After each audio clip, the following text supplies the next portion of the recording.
आपके लिए आगे वाले हाथ का महत्व क्या था? बहुत ज्यादा महत्व है आगे वाले हाथ का आपके लिए स्पिन के लिए, क्योंकि आपको उससे ही जो मुझे जो डिप मिलता था, जो आप लोग कहते थे कि आप तेरे अंदर जो बॉलिंग के अंदर सबसे ज्यादा इंपॉर्टेंट क्या है, वो शुरू से होता था। क्योंकि मेरा जो आप ड्राइव की बात करते हो, फ्रंट लेग की बात करते हो, वो मेरे अंदर हमेशा अच्छा था। लेकिन जो जो पढ़ने के बाद जो पेस जो निकलना चाहिए और जो डिप होना चाहिए, वो आपका फ्रंट आर्म से आता है। जब आप इस आर्म को खींचते हो, वो पढ़ के आपको जो पुश मिलता है आगे बॉलिंग में, और जो फिनिशिंग होता है, जो ड्राइव होता है, जो आपका पैर जो घूमता है जिससे पढ़ के, वो आपका फ्रंट आर्म कर देता है आपको। जो मुझे पता लगा धीरे धीरे, जैसे मैं क्रिकेट खेला, आप लोगों को भी देखता था कि आपका हाथ ऐसे सीधा आके फिर कमर के पास आके फिर पीछे जाता था, बहुत जोर से आपका हाथ ऐसे आता था आपके, आप लोगों का हाथ। तो हालांकि मुझे थोड़ा लेट पता लगा, एनसीए में जाके पता लगा, लेकिन बहुत इंपॉर्टेंट चीज है, बहुत इंपॉर्टेंट चीज है। अनिल भाई का जैसे मैंने देखा, क्योंकि मेरे जब जब मैं क्रिकेट खेलना, अनिल भाई मेरे लिए बहुत बड़े आइडियल थे। तो मैं जब उनका देखता था, शेन वॉर्न का देखता था, हालांकि मेरे लिए नंबर 1 पे अनिल भाई है, उसके बाद शेन वॉर्न आते हैं। हालांकि मेरी बॉलिंग को सूट शेन वॉर्न करते हैं, लेकिन मैंने अनिल भाई को हमेशा देखा है मैच विनर, कभी भी किसी भी विकेट में विकेट निकालना, और फाइटिंग स्पिरिट, और कभी भी छोड़ना नहीं क्रिकेट को, बॉलिंग को, कैसा भी विकेट हो। वो फाइटिंग स्पिरिट उनको देख के मुझे बहुत ज्यादा इंस्पायर होता था मैं।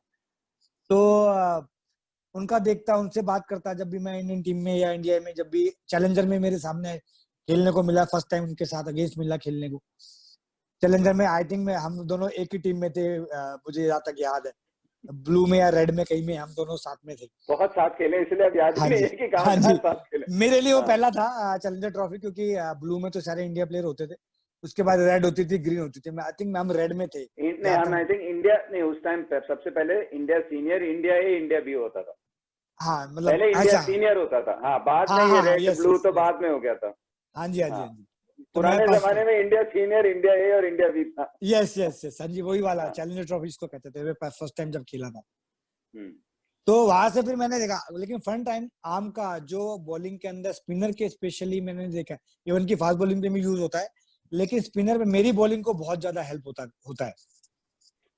बहुत बहुत लोगों का मानना है कि कुछ लोग कहते हैं कि जो आगे वाला हाथ है उनसे उनको दिशा मिलती है, डायरेक्शन मिलता है। कुछ लोग फील करते हैं कि वो जिस हिसाब से ये इसको कंट्रोल करते हैं उस हिसाब से उनका लेंथ होता है। आपके लिए इन दोनों में से क्या है, या दोनों ही है? मेरे लिए दोनों कहूंगा, क्योंकि मेरे को दोनों में हेल्प हुआ, डायरेक्शन में भी हेल्प हुआ और दिशा के लिए भी हेल्प हुआ। और सबसे बड़ी क्या हुआ कि मेरी जो बॉल पढ़ के निकलता नहीं था, उसमें बहुत ज्यादा हेल्प हुआ मुझे।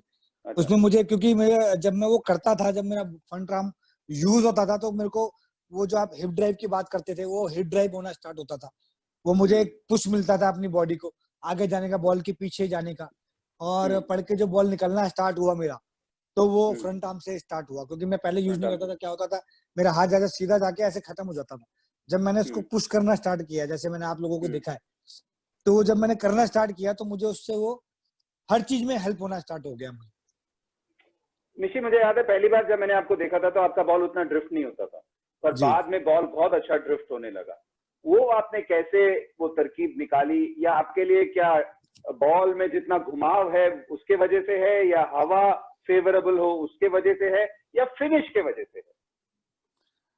कहते भाई, इसके अंदर दो चीजें मेरे लिए हमेशा इंपॉर्टेंट रही। क्योंकि जब मैंने आपको बताया कि जिस तरह से मेरी बॉल की जो ग्रिप थी, पहले तो वो मैंने उसको ठीक किया ग्रिप को। क्योंकि जब आप देखिए, ये शाइनिंग वाली साइड है, तो ये रफ वाली साइड है। तो आपको पता ही है कि शाइनिंग वाली साइड जिस तरफ होगा, उस तरफ बॉल ड्रिफ्ट होना स्टार्ट होता है, जब बॉल थोड़ा पुराना हो जाता है। आपको पता ही है सारी कुछ, आप हम तो लोगों से सीखे हैं। लेकिन क्या हुआ कि मैंने अपनी बॉल की ग्रिप में बहुत ज्यादा काम किया। फिर मैंने जब थोड़ा थोड़ा, जैसे मेरे को लगा कि स्लो विकेटों पे क्यों नहीं, सबसे ज्यादा मेरे को स्लो विकेटों पे प्रॉब्लम होता था, नॉर्मल विकेट में इतना प्रॉब्लम नहीं होता था। तो मैंने उसमें कहा क्या क्या करना स्टार्ट किया, कि जब मैंने बॉल को कॉक करना स्टार्ट किया, मतलब अपने रिस्ट को, तो वहां से जो मुझे बॉल का जो घुमाव है, जो जो घूमती है बॉल हवा के अंदर, वो बहुत तेजी में बढ़ गया। वो बहुत ज्यादा रेवोल्यूशन स्टार्ट होने लग गया। तो वहां से फिर मेरा बॉल ड्रिफ्ट होना और ज्यादा स्टार्ट हो गया। तो वो दो चीजें मैं कहूंगा जिसकी वजह से मुझे बहुत ज्यादा हेल्प हुआ, ग्रिप और प्लस हवा का तो खैर होता ही है। बट जो जब हवा नहीं चलती तो आप क्या यूज कर सकते थे, तो मुझे लगा कि मेरी जो मैंने कॉक करना स्टार्ट किया, और जो मैंने ग्रिप को चेंज करना स्टार्ट किया, बॉल का जो ग्रिप करना, जो बॉल का जो पकड़ने का स्टाइल जो था मेरा, जैसे कि आप देखेंगे कि अगर ये है तो मैंने इसको थोड़ा सा घुमा के ऐसे किया, जिससे कि बॉल का पोजीशन में आपका अगर दिखाऊं तो पहले ऐसे होता था मेरा पोजीशन, तो वो बॉल का पोजीशन ऐसे हो गया, जिसकी वजह से मुझे ड्रिफ्ट होना और ज्यादा स्टार्ट हो गया हर जगह पे। हवा आप कहाँ से चाहते थे कि अगर आप डाल रहे हैं तो हवा कहाँ से चाहिए, ऑफ साइड से या लेग साइड से, थर्ड मैन से, पॉइंट से, कहाँ से आप चाहते थे कि हवा आए? मैं चाहूंगा कि अगर टूवर्ड्स थर्ड मैन की तरफ से अगर आए, थर्ड मैन और पॉइंट की तरफ से आए तो मेरे लिए बहुत ज्यादा फेवरेबल रहेगा, क्योंकि पढ़ के आपने देखा, हाँ, अंदर की तरफ, राइट हैंडर के लिए अंदर की तरफ आती है और लेफ्ट हैंडर के लिए बाहर की तरफ जाती है। जी। हाँ, काफी सिमिलैरिटीज हैं, क्योंकि हम एज लेफ्ट आर्म स्पिनर्स भी चाहते हैं कि उधर से हवा आए और अच्छा हो जाता है, क्योंकि मेरा हमेशा मानना था कि फिनिश के हिसाब से मैं चेंज कर सकता हूँ। मेरा हमेशा ही मानना था ड्रिफ्ट के लिए, मैं हमेशा मानता था कि ड्रिफ्ट आप कम रेवोल्यूशंस में भी हल्का ड्रिफ्ट करा सकते हैं। जी, फिनिश कैसे है, फिनिश अगर आप यहाँ फिनिश कर रहे हैं तो ड्रिफ्ट अंदर की तरफ होगा, टांगों के बीच या टांगों के बाहर फिनिश करेंगे तो बॉल उल्टा ड्रिफ्ट होगा। जैसे भज्जी का होता था, भज्जी का अंदर नहीं आता था, भज्जी का अगर लेफ्ट हैंडर खेल रहा है तो भज्जी का बाहर जाता था, राइट हैंडर के लिए अंदर आता था, क्योंकि उसका फिनिश वैसा था। तो मेरा हमेशा वो दिमाग में चलता था कि फिनिश आप कैसे करते हैं। हवा जरूर मैटर करता है, पर बहुत बार ऐसे भी होता है कि जब आपको फेवरेबल हवा मिलती नहीं है, पर उसके बावजूद भी फिर आपके रेवोल्यूशंस और रोटेशंस की वजह से आपको फिर ड्रिफ्ट मिलने लगता है। मिशी, बिल्कुल सही कहा आपने कैटे भाई। एक बार मैं इसमें बोलना चाहूंगा कि कई बार आपने कहा कि जिस तरह से कि मैंने जो नॉर्मल आपको हवा अगर आपकी तरह से मिल रहा है तो उसमें इतनी प्रॉब्लम नहीं होती। जब मुझे प्रॉब्लम फेस करनी पड़ती थी जब हवा आपके फेवरेबल नहीं है, तो मैंने ये जो मैंने आपको बताया, ये 2-3 चीजें मैंने अंदर अपनी बॉलिंग के अंदर लाया। कि वो तो बहुत अच्छी बात कही आपने कि मैं बोलना ही भूल गया कि पोजीशन, हाथ का पोजीशन और वो सब। मेरा जो जब मुझे सबसे ज्यादा प्रॉब्लम फेस करनी पड़ी तो मैंने अपने बॉलिंग के अंदर ये 2 चीजें चेंज करी, जिससे कि मैं ये नहीं कहूंगा कि बहुत बड़ी ड्रिफ्ट होने लग गया कि मेरा बिल्कुल ही ऐसे अंदर आने लग गया, लेकिन जहाँ पे आपके कंडीशंस आपके फेवर में नहीं है वहां पे आपके लिए खाली 3-4 इंच का चीज भी बहुत ज्यादा मैटर कर जाती है। बहुत उससे ज्यादा जरूरत ही नहीं है, जरूरत ही नहीं है। विकेट में जब ना कुछ हो रहा हो तो हवा में ड्रिफ्ट और हवा में खेल से ही बैट्समैन को बीट कर सकते हैं। ये एक अलग सोच और तरकीब होती है। किसी एक ग्राउंड में हर गेंदबाज का एक दोस्त होता है जिसके पास वो बार बार जाता है कि क्या हो रहा है, क्या हो रहा है, क्या फीडबैक मिल सकता है। आपके लिए वो दोस्त कौन था? मेरा सबसे बड़ा दोस्त मेरा विकेट कीपर था, कैटी भाई। क्योंकि मैं जब भी मुझे लगता था, क्योंकि विकेट कीपर को एवरीथिंग, वो हर चीज को वहां पे देख रहा होता है। बॉल विकेट का उसका पता है कि कितनी स्पेस से आ रही है, कितनी बाउंस है विकेट में, स्लो है, स्पिन हो रही है, बैट्समैन को क्या प्रॉब्लम, कहाँ पे मिशी की बॉल को प्रॉब्लम हो रहा है या मिशी की कौन सी बॉल इसको प्रॉब्लम कर रही है। तो मेरा जो सबसे बड़ा जो मैं फीडबैक अपनी बॉलिंग में लेता था वो 3-4 ओवर के बाद मैं विकेट कीपर के पास जाता था। और आप भी जाते थे, मैंने देखा है कई बार आप भी। मेरा तो सबसे बड़ा दोस्त विकेट कीपर है, मेरा तो सबसे बड़ा दोस्त विकेट कीपर है। और डिपेंड करता है कि जिस टीम में कुछ जो अच्छे प्लेयर्स होते हैं जो स्लिप्स में खड़े होते हैं ना, उनको भी बड़ा आइडिया रहता है कि क्योंकि एक अलग एंगल से देखते हैं, एक अलग सोच के साथ देखते हैं, तो कभी कभी स्लिप फील्डर्स भी बहुत मदद करते हैं। मेरे लिए जब भी लक्ष्मण मेरे साथ खेले हैं, राहुल भाई खेले हैं, तो बड़ा मददगार था। फर्स्ट क्लास क्रिकेट में मेरे साथ एक कप्तान ही मेरे विकेट कीपर थे जिन पे बहुत भरोसा था, अभय शर्मा, तो उनके साथ बहुत था। जब मैं लीग क्रिकेट खेलता था तो वीवी चंद्रशेखर थे मेरे कप्तान, तो वो बहुत शातिर दिमाग वाले कप्तान थे, तो वो बड़ा फीडबैक देते थे। तो ये 2 जो लोग थे मेरे लिए बहुत बहुत बहुत इंपॉर्टेंट थे। जी, मैं तो इंडिया वगैरह खेला क्रिकेट, जब मैंने खेलना स्टार्ट हुआ तो मेरे साथ पार्थिव पटेल क्रिकेटर है, वो भी बड़ा टीपी दिमाग से तेज चलता रहता है। हाँ, दिमाग चलता रहता है, तो वो मेरे को काफी फीडबैक देता था उस टाइम पे। फिर डोमेस्टिक लेवल पे जैसे मैं रणजी ट्रॉफी खेल रहा हूँ तो एक नितिन सैनी, क्योंकि रत्रा शुरुआत में, यस रत्रा इज देयर, क्योंकि वो उनके साथ भी मैं क्रिकेट बहुत खेला हूँ शुरू में जब मैंने क्रिकेट स्टार्ट किया, क्योंकि इंडिया ये बोर्ड टूर्नामेंट वगैरह में काफी जगह वो उतरे तो वो मुझे बताते थे। तो और उनका दिमाग भी बहुत अच्छा चलता था, वो भी एक अच्छे वो भी बहुत अच्छा चलता था और बहुत सॉफ्ट। पीपी अलग बोलता था, अजय बहुत सॉफ्टली बोलता था। अलग है, हाँ, बताने का तरीका अलग था, दोनों का अलग अलग तरीका था, लेकिन दोनों ही बहुत अपने टाइम के बहुत ही टीपी तो अभी भी क्रिकेट खेल रहे हैं, और मेरे को लगता है कि अपने टाइम में one of the hard cricketer, I can say hard core cricketer Ajay Ratra थे, जिनको मैं हमेशा कभी भी नहीं देखा कि खाली बैठे हैं, बैटिंग कर रहे हैं, फील्डिंग कर रहे हैं, कीपिंग कर रहे हैं, कुछ ना कुछ वो भी लगे रहते थे। मतलब कभी भी मैंने इनको हार्ड वर्किंग क्रिकेटर जिसको कह सकते हैं, कोर हार्ड करने वाले हैं, जब आप ग्राउंड पे तो कुछ ना कुछ करना ही है, तो वैसे वो क्रिकेटर थे। और मतलब हेल्पफुल बहुत थे। मतलब कभी भी मैंने, बहुत जब है। मैं क्रिकेट खेलना स्टार्ट हुआ, तो एज ए सीनियर थे मेरे, तो उस टाइम पे 3 साल क्रिकेट खेल चुके थे, इंडिया खेल रहे थे, तो बहुत ही हेल्पिंग नेचर था उनका भी। हम्म। तो ये हो गए। फिर उसके बाद नितिन सैनी आए हमारी टीम में, रणजी ट्रॉफी टीम में। वो भी हालांकि थोड़ा कम बोलते हैं, लेकिन शातिर क्रिकेट दिमाग वाला कहूंगा उनको भी मैं। कीपर कीपर का आ, बहुत अहम और होना हिस्सा भी है। चाहिए कीपर, अगर शातिर दिमाग वाला ना हो तो आपको थोड़ी सी दिक्कत हो जाती है।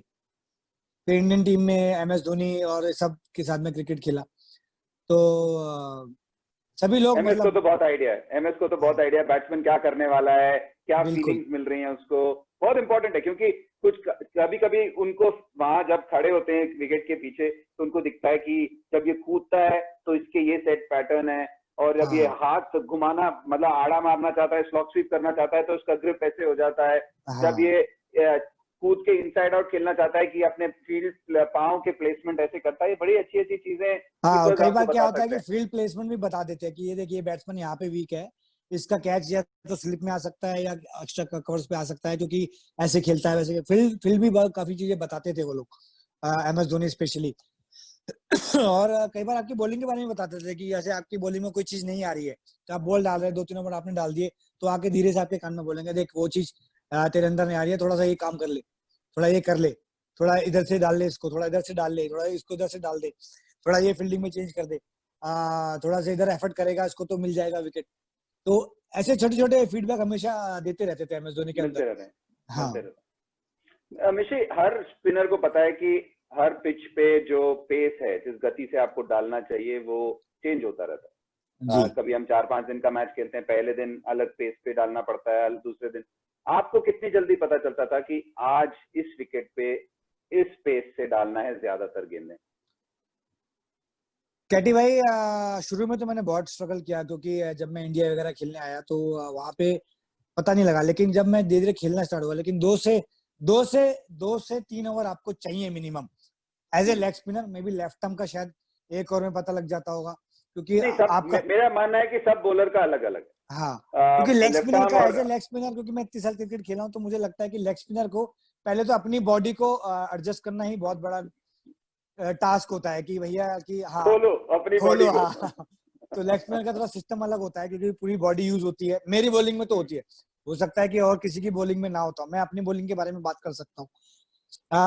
बट मेरी बॉलिंग को 2 से 3 ओवर लगते थे कि बॉडी नेचुरल तरीके से रिस्पॉन्ड करे। 2 ओवर तो मिनिमम चाहिए थे मुझे कि मेरी बॉडी खुल जाए, और उसके बाद फिर मैं पता लग जाएगा मुझे कि किस पेस पे डालना है, किस बैट्समैन को कैसे डालना है, कहाँ पे डालना है। तो 2 ओवर तो मिनिमम मैं कहूंगा मेरी बॉडी को लगते थे। हो सकता है किसी और को 3 लगता हो, किसी को एक भी ना लगता हो, किसी को 2 बोले लगती हो, किसी को 4 बोले लगती हो, बिल्कुल। बट मेरे को 2 बोले, 2 ओवर चाहिए होते थे कि मेरी बॉलिंग को, और मुझे पता लगता था। लेकिन हाँ, T20 के अंदर धीरे धीरे वो भी चेंज हुआ। उससे पहले मैं क्या करता हूँ, लेकिन अब कि मैं अपने 4-5 ओवर डाल लेता हूँ, जिससे कि मेरी बॉडी रेडी रहे, और जैसे खड़े भी फील्डिंग में भी खड़े हैं, तो बॉडी को हिलाते रहना है, बॉलिंग एक्शन करते रहना है, 2-3 ओवर भागते रहना है इधर उधर, जिससे कि बॉडी आपकी एक्टिव रहे। लेग स्पिनर्स जनरली, लोग कहते हैं कि एक तो मुश्किल आर्ट है, ऊपर से कभी कभी एक्यूरेसी भी नहीं रहती। तो जब आप पहली बार एक मैच में बॉल डालने आते हो, तो कुछ लोग खुले फील्ड से शुरू करते हैं, कुछ लोग शॉर्ट लेग चिली पॉइंट सीधा ही रख लेते हैं। आप क्या करते थे कि पहले बॉडी, जैसे आपने कहा, खोलना है, टप्पा सही गिरना है, उसके लिए आप फील्ड खोलते थे, या पहले से ही आपको कोई प्रॉब्लम नहीं होता था, मिड ऑन मिड ऑफ भी ऊपर है, पॉइंट भी ऊपर है, सब कुछ ऊपर है और आप डाल सकते हो? कैटी भाई, मैं ये कहूंगा कि कुछ जगह कुछ फील्डर इन एंड आउट रखता था मैं हमेशा शुरू में, पहले बॉल से। हाँ, कोई मतलब इन एंड आउट का मतलब ये है कि जैसे कि क्लोजिंग में खाली मैंने स्लिप रखा या खाली ओके शॉर्ट लेग रखा, ओके और ये नहीं रखा कि आते के साथ ही दोनों स्लिप पॉइंट दोनों बिठा दिए, स्लिप भी रख ली और एक्स्ट्रा कवर्स भी रख लिया, ये वो भी रख लिया, ये भी नहीं। मेरा क्या होता था कि मैं कोशिश ये करता था कि विकेट जैसे कोई बॉल डाल रहा है तो मैं जाते ही पूछ लेता था कि यार कैसी विकेट है, क्या लग रहा है। थोड़ा सा आपको खेलने के बाद थोड़ा आइडिया भी लग जाता है। तो मैं क्या करता था कि मैं एकदम से अटैकिंग नहीं रखता था, एकदम से अटैकिंग। हाँ, इन एंड आउट का मतलब मेरा क्या कि जैसे एक स्लिप रखी, एक शॉट लेके रखा, उसके बाद देखा कि एक दो ओवर में क्या हो रहा है, उसके अकॉर्डिंगली मैं अपनी फील्ड को चेंज कर देता था। ओके। और हर गेंदबाज का एक पसंदीदा स्टाइल होता है आउट करने का, जी। इससे बड़ी खुशी मिलती है। किसी को शॉर्ट लेग पे, किसी को स्लिप में, किसी को डंडे पे मारा। आपके लिए कौन से वो विकेट्स हैं या कौन से डिसमिसल्स हैं जो बहुत आपको मजा आता था बतौर spinner? Obviously first I was go to slip में डिफेंस करते हुए, ओके और दूसरा बोल्ड हुआ, बैट्समैन बैटिंग डिफेंस करने गया, बोल्ड हो गया। और मतलब अंदर से बोल्ड हुआ या बाहर से बोल्ड हुआ? बाहर से मतलब मतलब ऑफ स्टंप या गूगली पे आउट हुआ या लेग स्पिन पे आउट हुआ? लेग स्पिन पे बोल्ड, लेग स्पिन पे ऐसे ओके बैट्समैन खेलने गया कि उसको लगा, वो आपको प्लानिंग करनी पड़ती है, आपको पता है कि दो चार बॉल है, दो तीन ओवर आपने सीधा बॉल डाला कि उसको लगा कि स्पिन नहीं हो रहा है, देन यू जस्ट हाँ पुट अपनी लेग स्पिन। वो सीधे के लिए गया, पड़ के बोल्ड हो गया, स्पिन हुआ। वो सीधे के लिए गया कि पैड पे ना लग जाए मेरे सीधा बॉल, तो सीधा खेलने गया, आपका बॉल पड़ा, पड़ के स्पिन हुआ, विकेट पे लगा, बोल्ड हुआ या लेग स्लिप के पास चला गया कैच। एक तो वो, और ऑब्वियसली मैं जो हमेशा प्लान करता हूँ अपनी बॉलिंग में कि मेरी गुगली पे बंदा ड्राइव मारने गया और बीच में से पड़ के बॉल विकेट पे जाके बोल्ड हो गया या लेग बिफोर आउट हो गया। आपने प्लानिंग की बात की, और जी। एक स्पिनर को प्लान बहुत करना पड़ता है। हाँ, हाँ जी। कैसे कैसे आपके दिमाग में प्लानिंग चलती थी? और ओवर द इयर्स आपने बहुत बड़े बड़े बैट्समैनों को बॉल डाला है जिसमें प्लान चेंज करते रहना पड़ता है। कुछ ऐसे किस्से जो आपको मजा आया हो, ये प्लान हुआ और वो वैसे ही हुआ? यू वांट मी टू से नेम? हाँ नाम हाँ, तो नहीं मतलब बताऊंगा नाम कहते याद भाई। नहीं, ठीक है, जो इसमें क्या, जैसे मर्जी, वट एवर सूट्स यू। एक प्लेयर थे, यू नो, नाम तो नहीं बताऊंगा, बहुत एस्टेब्लिश प्लेयर थे अपने इंडियन टीम के। मुझे अभी तक याद है, मैं बोर्ड प्लेयर का मैच खेल रहा था तो हमारे गेस्ट खेलने आए, उनको बहुत शॉट मारने का शौक था, छक्के चौके बहुत मारते हैं वो। तो मेरा सीधा बहुत ही सिंपल प्लान था उनको, उनका कि इनको मैं छक्के चौके नहीं मारने दूंगा किसी भी हालत में। उसके बाद इनको गुगली डालूंगा, एक फ्लाइटेड गुगली, और ये मुझे पता है कि 100% निकल के मारने जाएंगे और स्टंप होंगे या कैच आउट होंगे। तो मैंने उसके लिए कम से कम 4 ओवर लगाए, पकाया?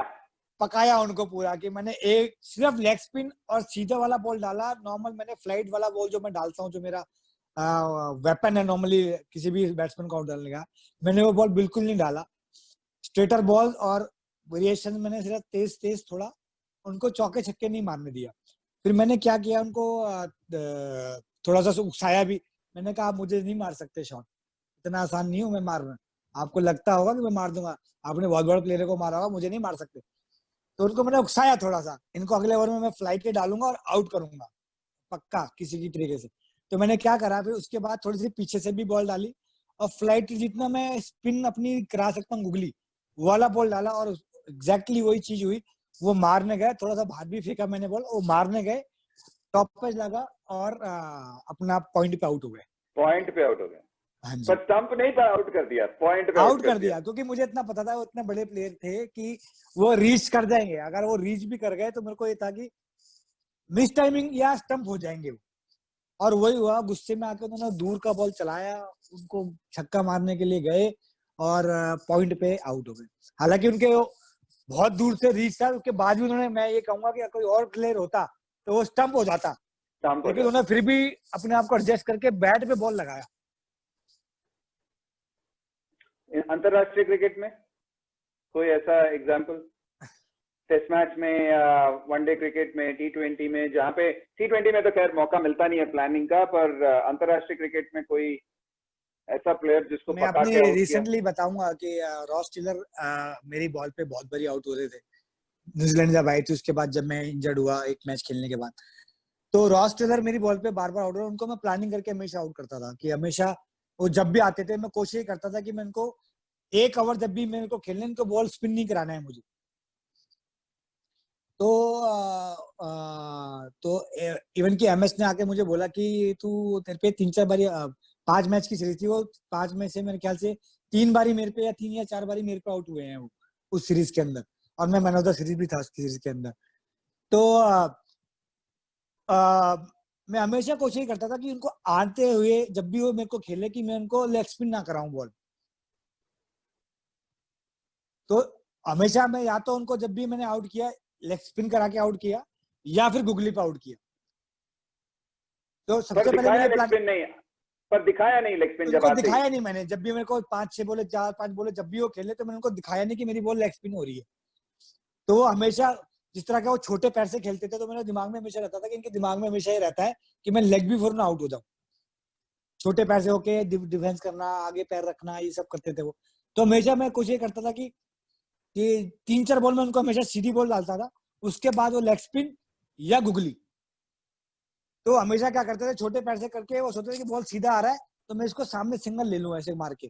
ऐसे मैं दिखाऊं तो अगर जैसे सामने से छोटे पैर रख के इसका बॉल सीधा आ रहा है तो ऐसे इधर सिंगल ले लूं या इधर सिंगल ले लूं। तो क्या होता था कि जब भी वो सिंगल लेने जाते थे बॉल या तो पड़ के गुगली होता था या लेग स्पिन होता था, जिसपे वो आउट होते थे। और कहाँ पे आउट होते थे?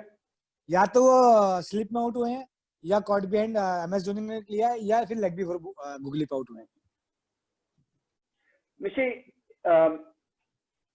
आपने बहुत क्रिकेट खेला है, पर बहुत बार एज अ थर्ड स्पिनर खेला है, या कभी कभी क्या होता है कि जब आप, जैसे आपने कहा मैन ऑफ द सीरीज हुए, 3 आईपीएल में आपके हैट्रिक हैं, टेस्ट डेब्यू में आपका 5 विकेट है, और जिम्बाब्वे में जो मैं कमेंट्री कर रहा था मुझे याद है हाईएस्ट विकेट थे इन अ बायलैटरल सीरीज, जिम्बाब्वे जब आप गए थे 18 विकेट। 18 विकेट आप 18 विकेट।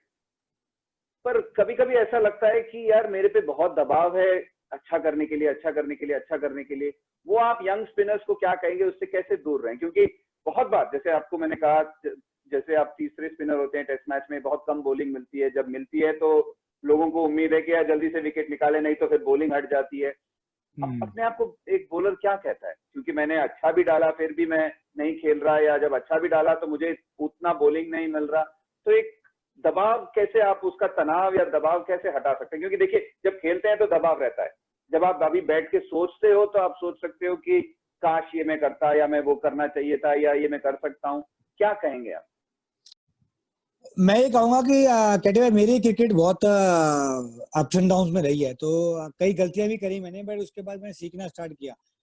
हमेशा मुझे लगा कि आपको प्रिपेयर करना चाहिए अपने आप को कि जब भी मुझे मौका मिले, जब भी मुझे मौका मिले मुझे परफॉर्म करना है।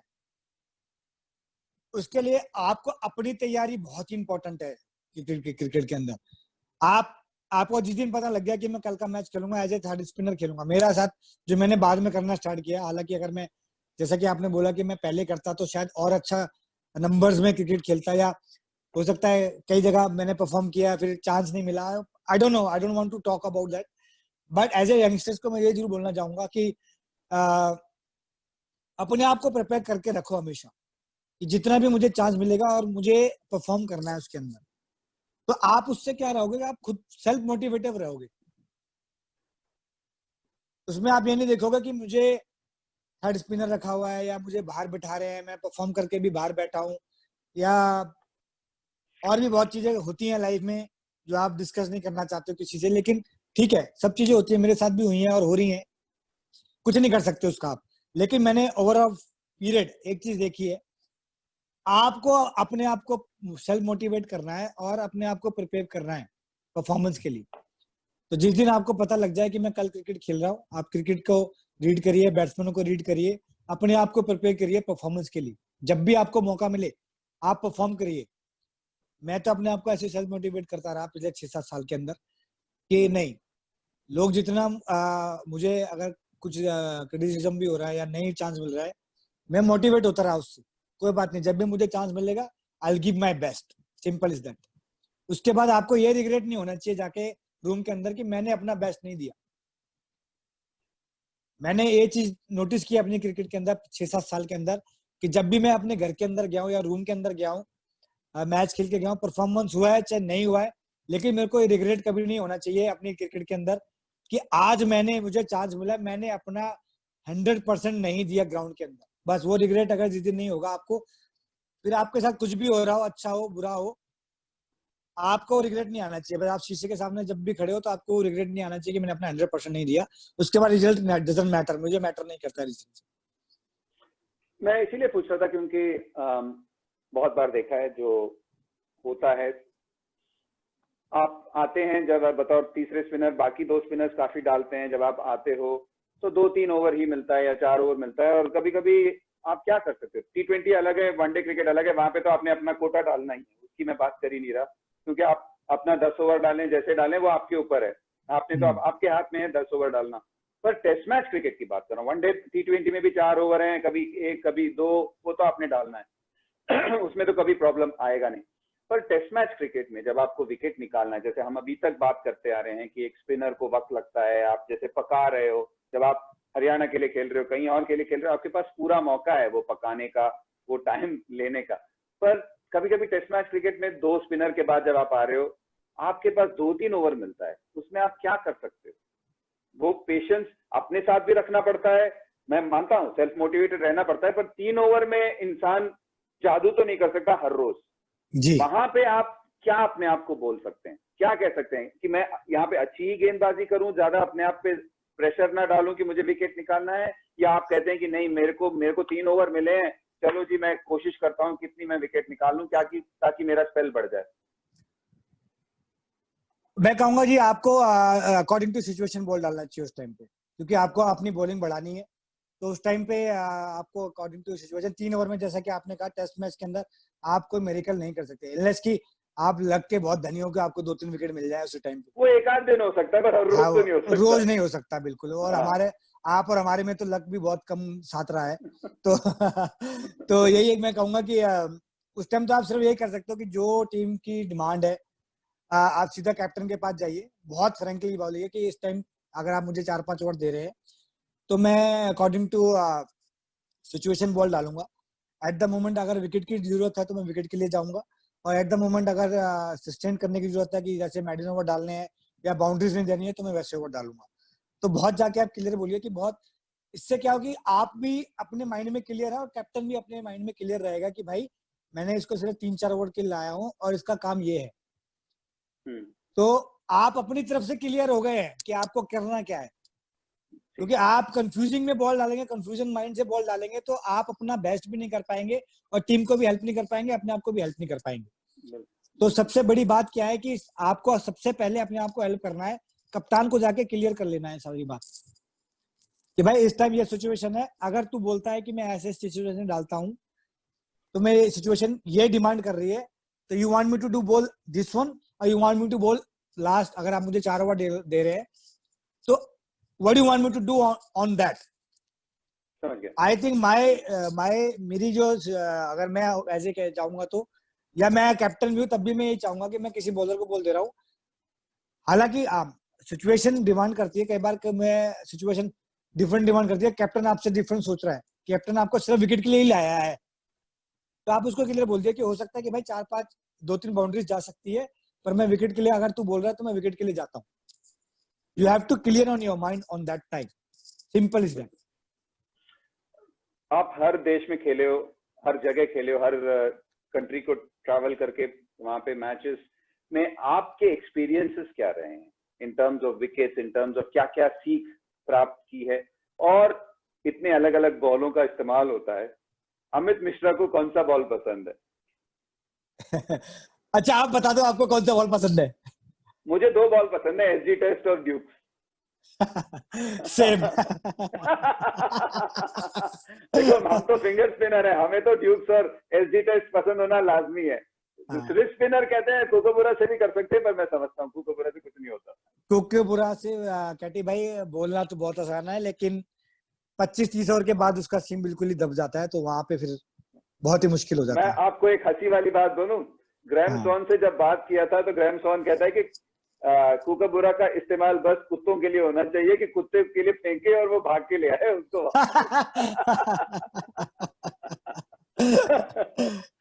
ठीक कहा, मुझे लग रहा है कि मैं क्या बोलूं जैसे इस कुछ बारे में। होते हैं ना बल्ले, बिल्कुल फट्टी होते हैं और कपड़े धोने के लिए काम आते हैं।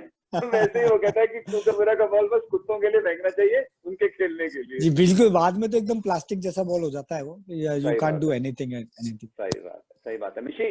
मैंने पहले इस जैसे हमने बात करना शुरू किया था, मैंने कहा था कि very successful T20 bowler, very successful one day bowler, और एडजस्टमेंट करना पड़ता है टेस्ट मैच क्रिकेट से, 4 डे क्रिकेट से, रेड बॉल क्रिकेट से व्हाइट बॉल।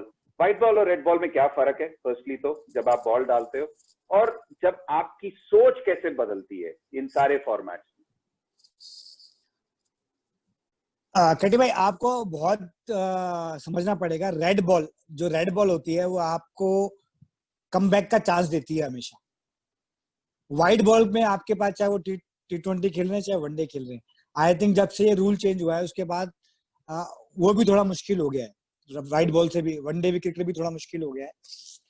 तो मुझे लगता है दोनों के अंदर बहुत ही डिफरेंट गेम चलता है, डिफरेंट सोच चलती है, और डिफरेंट दोनों बॉलों का बिहेवियर है। तो आपको उस बिहेवियर के साथ एडजस्ट होना पड़ेगा आपको, वो बहुत इंपॉर्टेंट है। और मुझे लगता है कि व्हाइट बॉल के अंदर सबसे जो जो मुझे लगता है आपको एडजस्टमेंट क्या करनी है, अपनी पेस की एडजस्टमेंट करनी है।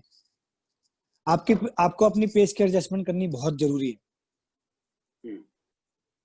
व्हाइट बॉल के अंदर क्या है कि आपको उस पेस पे डालना है जिसमें कि बॉल आपका स्पिन भी हो और बचे भी, आपकी बॉल जगह पे गिरे और बैट्समैन को आप बच भी जाओ।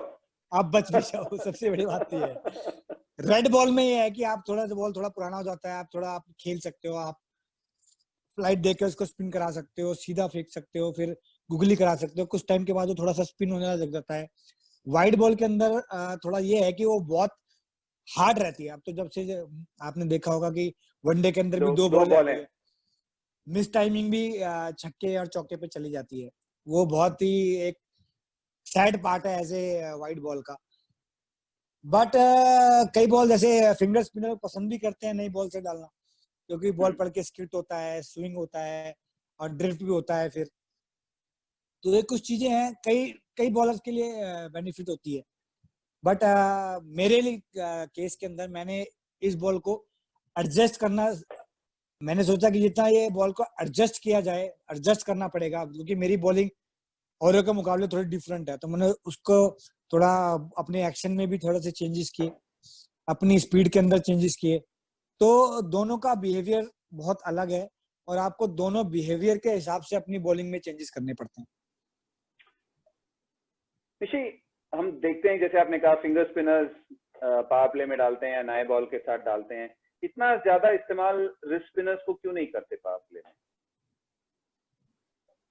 क्यों, क्या जैसे कि लगता है मैंने कारण?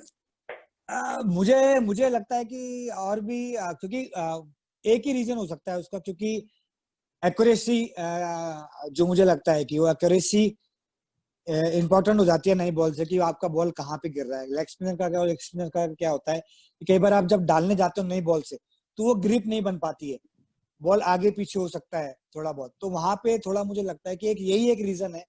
बाकी और मुझे लगता नहीं कि आजकल के जमाने में, हालांकि हमारे जमाने में ये चीज अगर हम जब यंग थे ये चीज हो जाती तो बहुत अच्छा होता हमारे और क्रिकेटर के लिए।